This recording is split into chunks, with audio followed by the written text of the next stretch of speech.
Ciao amici del bosco, oggi facciamo un giro nell'orto di giugno e vediamo cosa si può ancora fare in questo mese.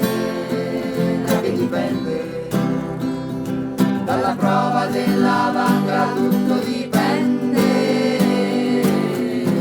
E vediamo i trattamenti che possiamo fare sia per difendere le nostre piantine da potenziali malattie, sia per nutrirle meglio e farle crescere forti. Cominciamo dall'orto principale, le 5 linee che sono in continua rotazione. Nella prima fila quest'anno abbiamo le cucurbitacee, le abbiamo viste a maggio quando le ho messe giù e adesso vi faccio vedere come ho preparato anche le tre sorelle. Le tre sorelle sono una consociazione che abbiamo imparato dalle popolazioni americane, comprende il mais, le zucche e i fagioli. Le zucche stanno al centro dell'aiuola, possono attingere dall'irrigazione su 2 file, le ho messe a distanza di circa 2 metri l'una dall'altra.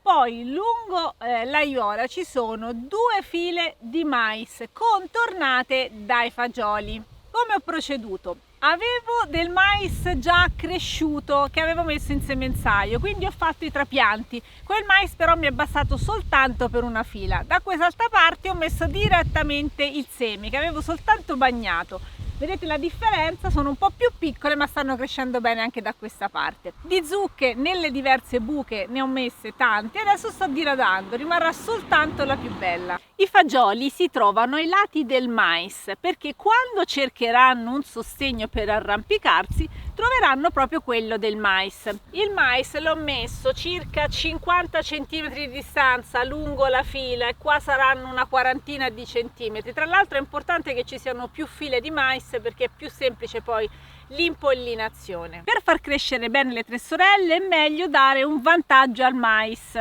perché appunto sarà un po' più alto quando i fagioli andranno a cercare il loro sostegno. È per questo che l'avevo fatto crescere in semenzaio, però non avevo abbastanza, quindi ho provato anche in quest'altro modo. La cosa bella è che le zucche avranno un po' di protezione dal sole grazie al mais. I fagioli avranno appunto un sostegno per arrampicarsi, ma poi ci sarà anche un aiuto dal punto di vista nutritivo, perché sappiamo che i fagioli hanno una funzione azotofissatrice grazie ai batteri che vivono con loro in simbiosi. Il mais ha un gran bisogno in realtà di questo azoto. Abbiamo messo anche un po' di concimazione, l'aiuola l'avevamo preparata bene con il compost. I fagioli vanno a distribuire un nutrimento importante alla pianta proprio nel momento in cui le serve. Per i fagioli ho calcolato un paio di semini ai lati del mais, sempre 2 semi insieme perché crescono più felici se vengono accoppiati. Le zucche che adesso sono piccoline e distanti l'una dall'altra in realtà poi andranno a tappezzare tutto, probabilmente usciranno anche fuori dall'aiuola e dovrò gestire, andranno ad invadere un po' tutto, e questa però è anche una funzione importante perché appunto coprono il terreno e quindi limitano la crescita delle piante spontanee, anche in questo caso a beneficio anche delle altre piante. Le fave le lasciamo qua, così facciamo maturare i semi, li facciamo essiccare, le avremo sia per poter riseminare le fave l'anno prossimo sia anche per poterle mangiare quest'inverno. Qua sotto, bella protetta, c'è un'altra consociazione, quella dei pomodori e del basilico.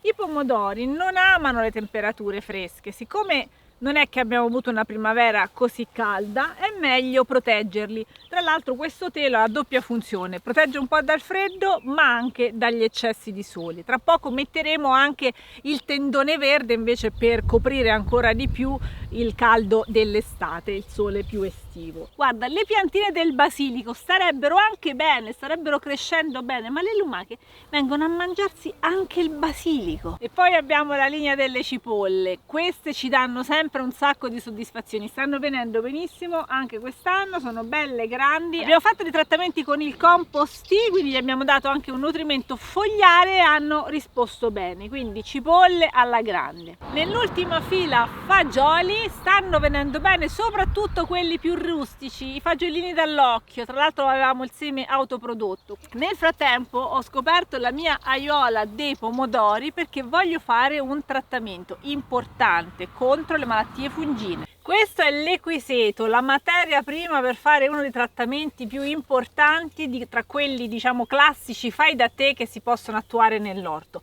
L'equiseto è ricco di silicio e di tante altre sostanze minerali che fanno bene alle piante, le rafforzano le loro difese immunitarie e combattono nello specifico le malattie fungine, anzi le prevengono. Attenzione, i trattamenti con l'equiseto devono essere preventivi. Ne troviamo tanto di questo equiseto nelle zone umide, quindi raccogliamolo e poi lo mettiamo a macerare. Si stacca facilmente perché è formato da questi segmenti. Sulla preparazione dell'equiseto concentrato da dare alle nostre piante c'è un video apposito dove ci sono diversi metodi. Oltre alla macerazione si può fare un infuso o un decotto. La macerazione si fa tenendo in acqua l'equiseto per circa 7-10 giorni. Dopodiché si va a diluire in acqua e a distribuire semplicemente sopra le piante. Si diluisce tra 1,5 e 1,10, quindi io qui ho messo circa 5-6 litri d'acqua e vado a mettere circa 500 ml del mio macerato di equiseto.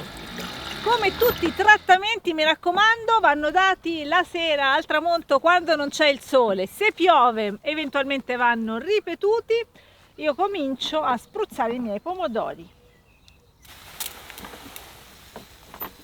Mi raccomando, è importante non dare trattamenti sotto al sole perché oltre a perdere l'efficacia rischiamo di rovinare la pianta bagnandola di giorno. Con lo stesso metodo potete distribuire anche i trattamenti fogliari nutrienti come il compostima. Ci sono anche altre ricette, le abbiamo nel nostro sito, rimettiamo magari il link qua sotto a questo video. I trattamenti fogliari, anche quando sono dei nutrienti per la pianta, vanno bene, soprattutto se avete preparato tutto da soli in maniera naturale. Il trattamento all'equiseto antifungino è importantissimo anche per le cucurbitacee, che sono tra le piante più sensibili a malattie fungine tipo l'oidio. Con l'equiseto possiamo provare a prevenire questo problema.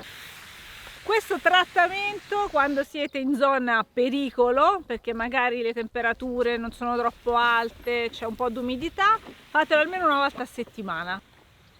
A giugno abbiamo ancora un sacco di materiale da gestire perché sfalciamo i giardini, sistemiamo qualche siepe e tutto questo materiale organico io vi dico sempre che è strautile nell'orto. Allora però cosa succede? Quando tagliate l'erba, se la tagliate fresca, verde, poi la accumulate, si forma subito una compattazione, non passa all'aria e l'odore che risulta è un odore di letame. Quindi attenzione, perché questa roba qua o la spargiamo come pacciamatura e si asciuga velocemente, oppure la dobbiamo mettere nella compostiera insieme ad altri materiali. Per compensare questo materiale ricco di azoto ci serve il materiale carbognoso, ok? Quindi paglia, ci siamo, ma anche cartone. Ora sono sicura che qui qualcuno storce il naso perché qua dentro sicuramente ci sono anche delle colle, ma noi come lo smaltiamo? Cioè questo per esempio è carta da impacco, se io faccio degli acquisti online mi arriva questa roba qua. Che ci faccio? Sono responsabile del suo smaltimento, io provo a smaltirlo in proprio e così ho anche il materiale carbonioso che mi serve. Un altro materiale che si può smaltire bene nella compostiera che prepariamo adesso è la cenere. Invece di metterla direttamente nell'orto, la nostra porzione di fosforo e altri minerali che si trovano nella cenere le inseriamo qui, così si vanno ad elaborare insieme all'altro materiale e poi torneranno comunque alla terra. Ho aggiunto anche il caffè, questo è un altro scarto che si può recuperare facilmente in qualsiasi bar. È una parte azotata, anche questa va considerata parte verde anche se è bello nero, e va a creare il nostro mix. Il frutteto sta bene, stiamo vedendo un sacco di frutta, questo nello specifico è l'olivo, è in fiore in questo momento, vedremo quante olive allegheranno, ma insomma sembra una bella fioritura. Questo è il pero Monteleone, l'anno scorso ci ha fatto una pera buonissima. Quest'anno sembra che ce ne siano molte di più. Sono tornate le susine dopo la pausa dell'anno scorso. Quest'anno faremo sicuramente la marmellata con la nostra mascina di Montepulciano. Ne abbiamo tanti alberi e sono tutti carichi al punto giusto. Queste tra le susine saranno le prime a maturare, sono le susine Shiro e anche qui mi sembra che il raccolto è abbondante al punto giusto. Queste invece sono le biricoccole, non sono tantissime ma stanno venendo bene, un frutto particolare perché è una via di mezzo tra un susino e un'albicocca, il biricoccolo, diventano belle rosse. Ma la frutta che stiamo mangiando in questo periodo sono le more di Gelso. Nel nuovo terreno abbiamo una bellissima pianta, abbiamo fatto già un bel raccolto e una buonissima marmellata. Work in progress, e qui siamo nel regno delle talee. Le ho messe qui un po' a riparo perché le talee non vogliono immediatamente il sole diretto. Ne sto facendo tantissime di tutte le aromatiche, mi serviranno per la riforestazione del nuovo terreno. Le talee si fanno soprattutto in primavera, ma se avete un luogo tranquillo dove tenerle potete andare avanti anche in questo periodo.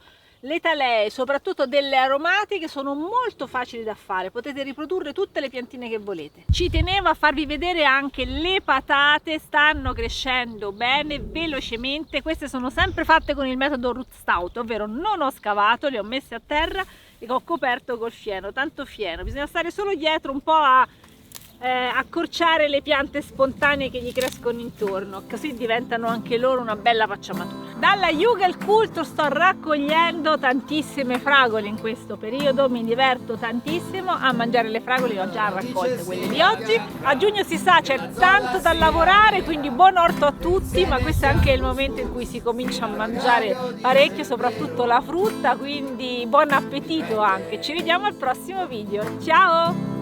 E che siamo di passaggio come lombrichi nella terra, che si nasce e poi si muore come alberi nel bosco.